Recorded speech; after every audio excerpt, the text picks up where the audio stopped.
Hello everyone, here's a story called Look Up. It says, when you dream big, anything can happen. Meet Rocket, stargazer extraordinaire. She's on a mission to show everyone a spectacular sight. But will they look up in time to see it? A funny, uplifting story celebrating the wonder of every moment. Look Up by Bryan. Every night before bed, I set up my telescope and look up at the stars. Mum tells me that I never stop looking up and my head is always floating in the clouds. But she can't tell me that I look up more than my big brother Jamal looks down at his silly phone. Jamal says I'm called Rocket because I've got fiery breath. But Mum says it's because the famous rocket blasted off into space the day I was born. All I know is that one day I'm going to be the greatest astronaut, star catcher, space traveller who has ever lived. Like Mae Jemison, the first African-American woman in space. I'm totally prepared. I've defied gravity. I've captured rare and exotic life forms. I've built a spaceship to the stars. For today's mission, I'm going to see something incredible. The Phoenix meteor shower. I want everyone to see it with me, so I've made some flyers to hand out. Jamal is going to take me to the park to see the meteor shower, but first we have to go to the supermarket. While he's looking for the milk, I will be trying to find the astronaut food.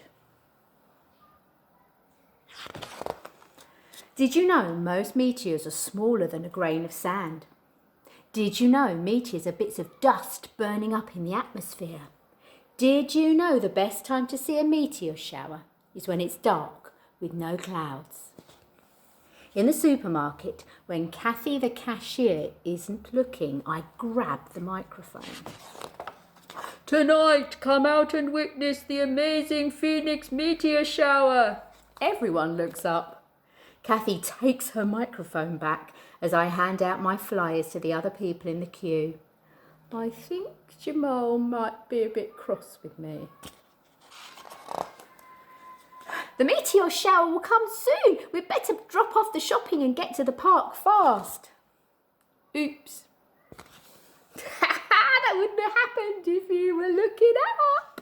Now Jamal is even more cross with me and he says he won't take me to the park anymore. But when we get home, Mum saves the day. Come on, Jamal, she says. Put that phone down and take your little sister to the park. Yes!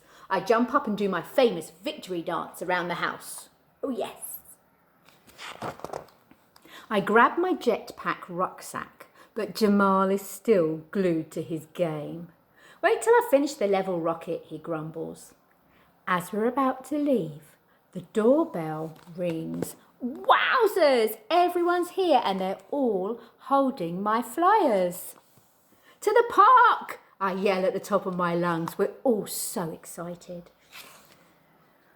My neck is aching from staring up into the night sky, but I won't stop.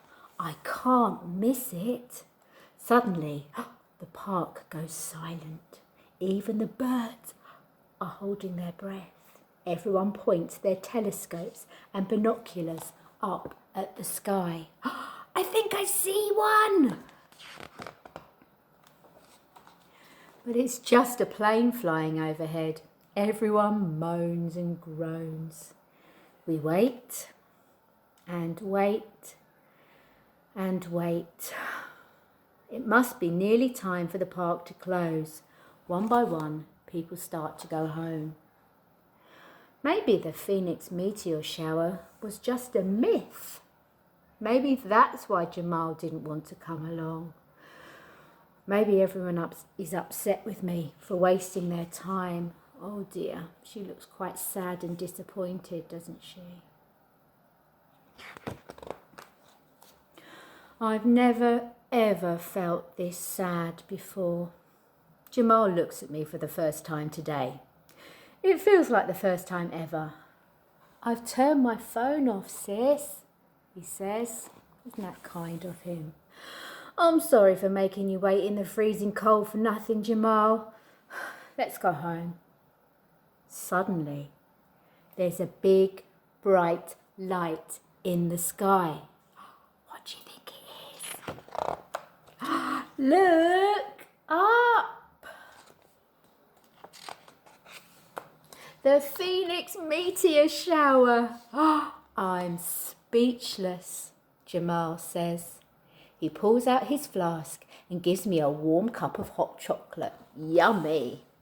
We both sit down on the hill, watching meteors zoom across the sky. Wow! I'm so glad we looked up and saw them together. And at the end she says, did you know one day I'm going to have a meteor shower named after me? What a lovely story. Thank you for listening, everybody. Bye-bye now.